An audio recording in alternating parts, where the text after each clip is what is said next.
ನಮಸ್ಕಾರ ಸ್ನೇಹಿತರೆ. ನೋಡ್ರಿ, ಈ ಚೀನಾ ದೇಶದಾಗ ಒಂದು ಕಡೆ ರೈತ ಕೆಲಸ ಮಾಡ್ತಾಯಿದ್ರೆ, ಇನ್ನೊಂದು ಕಡೆ ರೋಬೋಟ್ ಕೆಲಸ ಮಾಡ್ತಾಯಿದೆ.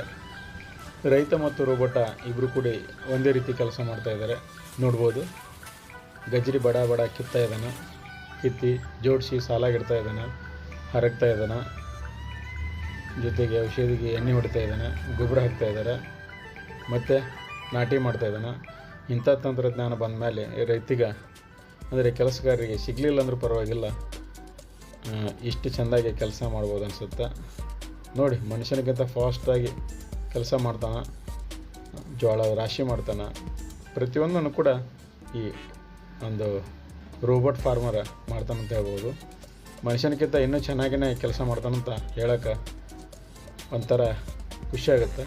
ನೋಡಿ, ಮನುಷ್ಯರಿಗಿಂತ ಮನುಷ್ಯರಾಗಿ ಈ ರೋಬೋಟ್ ಕೆಲಸ ಮಾಡ್ತದಂದ್ರೆ ಇಂಥ ಟೆಕ್ನಾಲಜಿ ನಮ್ಮ ದೇಶದಾಗ ಇನ್ನೂ ಸ್ವಲ್ಪ ದಿನ ಬರ್ಬೋದು.